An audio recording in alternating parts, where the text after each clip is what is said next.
Hello everyone. In previous lecture, we will discuss about the nutrition deficiency anemia. इस video में हम देखेंगे aplastic anaemia, साथ ही साथ एनीमिया ऑफ क्रॉनिक डिसीज़। तो स्टार्ट करते हैं aplastic एनीमिया से। अब aplastic एनीमिया क्या होगा? एनीमिया मतलब सिंपल सी बात है, ब्लड की कमी तो होनी ही है, या फिर आप बोल दो आरबीसी कमी, आयरन की कमी, हीमोग्लोबिन की कमी। किस वजह से होगा? Due to the disease of bone marrow या फिर डिसऑर्डर ऑफ बोन मैरो। क्योंकि हमने देखा था ना किस तरीके से हमारी रहेगी बोन। ये हो गई कोई भी एक बोन, यहाँ इसी में हमने देखा था कि यहाँ पर क्या प्रेजेंट होगा, हॉलो कैविटी, और यहीं पर एक है ना, जैसे हमने मेडुलरी कैविटी बोला था। एनाटॉमी में मैंने इसे बहुत अच्छे से एक्सप्लेन किया है, स्ट्रक्चर ऑफ लॉन्ग बोन करके, है ना। इसके बाद तो इसी में क्या था, एक फ्लूइड, जैसे हमने बोला था बोन मैरो, मेनली कौन सा, उसमें भी रेड बोन मैरो। दो टाइप की थी ना, बर्थ के टाइम पर पूरा रेड था, सो विद इन 7 ईयर, है ना, 7 साल के अंदर क्या हो जाता है कि इसका 50% किस में कन्वर्ट हो जाता है, येलो बोन मैरो में। तो येलो से मतलब नहीं है, क्योंकि वो आपकी अपनी वो सेल थी ना कि टेंडन की सेल, कार्टिलेज की सेल, वो सब बनाता है, स्ट्रोमल सेल जिसमें होती हैं। मेनली मतलब है रेड बोन मैरो से, क्योंकि इसमें कौन सी सेल होती है, हमारी हिमेटोपोइटिक स्टेम सेल, जो कि ब्लड सेल को ओरिजिन देती हैं। अपन ने एरिथ्रोपोइसिस की प्रोसेस देखी थी, PHSC, प्लोरीपोटेंट हिमेटोपोइटिक स्टेम सेल्स, उन्हीं से पूरी प्रोसेस हो रही थी एरिथ्रोपोइसिस की।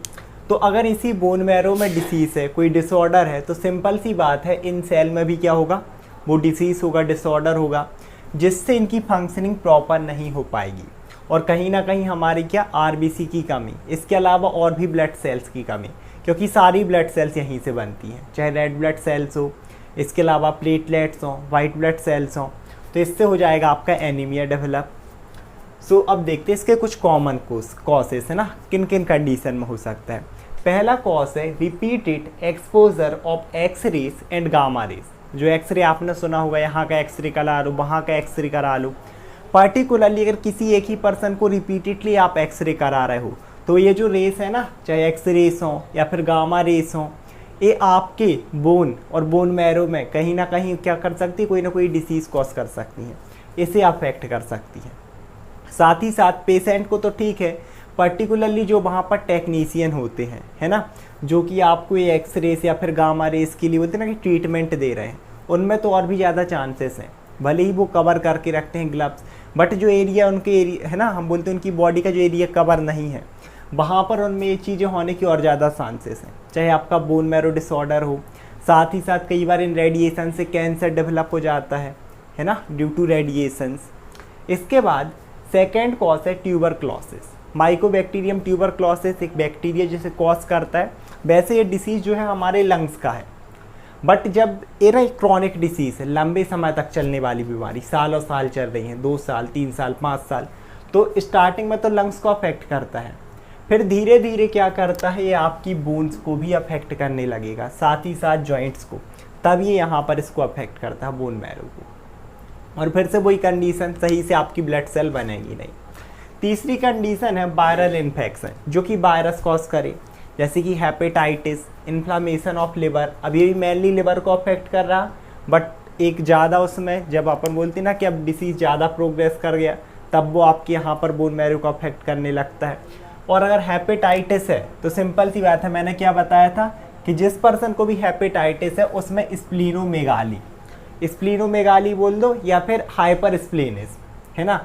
स्प्लीनोमेगाली का भी क्या मतलब होता है, एनलार्जमेंट, और हाइपर स्प्लेनिज्म का क्या मतलब होता है, हाइपर मतलब ज़्यादा, और स्प्लेनिज्म मतलब स्प्लीन का एक्शन, स्प्लीन का फंक्शन बढ़ा।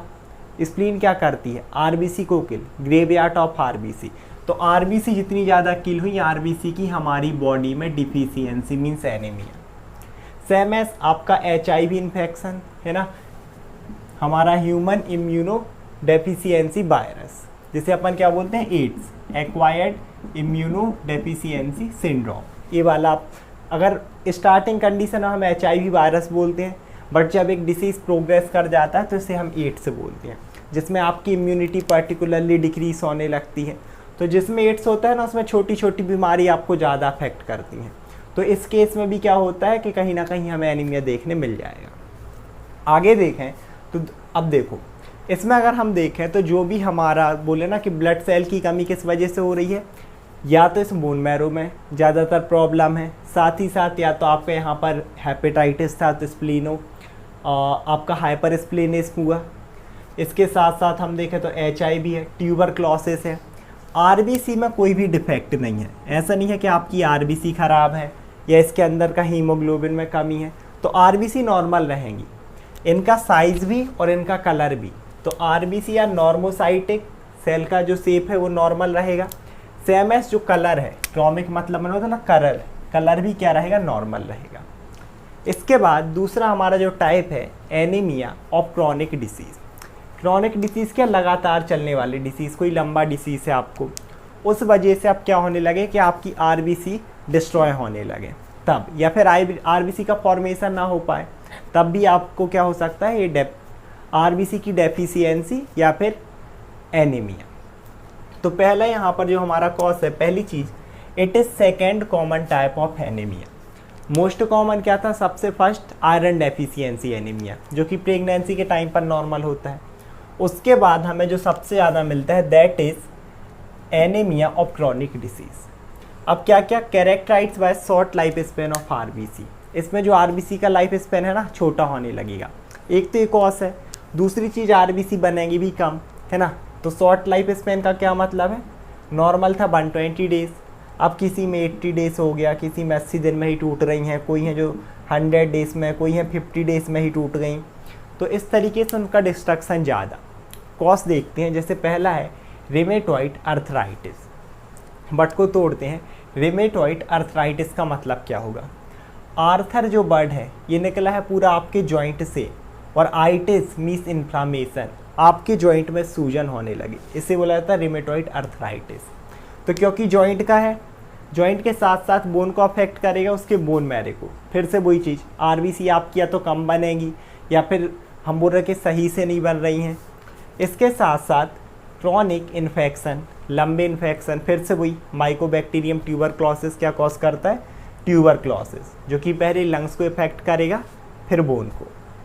इसके बाद है क्रॉनिक रीनल फेलियर। अब रीनल किससे निकला, किडनी से।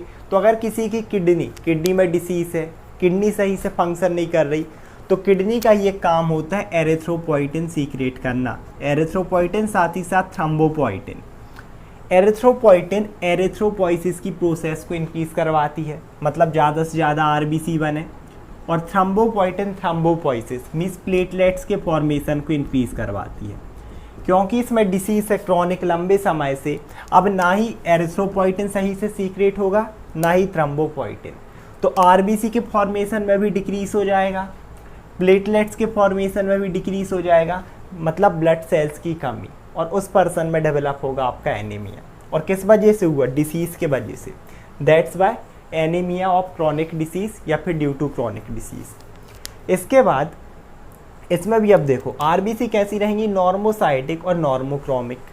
क्यों, क्योंकि अगर हम जो डिसीज़ देखें तो अपना क्या हो रहा, जैसे एक कॉज का क्या था, रिमेटॉइड अर्थराइटिस, कि यहाँ पर कोई फिर से डिसऑर्डर है तो RBC कम बनेगी, लेकिन ऐसा तो है नहीं कि आयरन की कमी है तो हमारी RBC मैच्योर हो, या फिर हीमोग्लोबिन की कमी है, हमारा आयरन भी है हीमोग्लोबिन भी है, इसीलिए जो RBC बनेगी उनका शेप और कलर नॉर्मल रहेगा, बस उनका अमाउंट कहीं ना कहीं डिक्रीज हो जाएगा।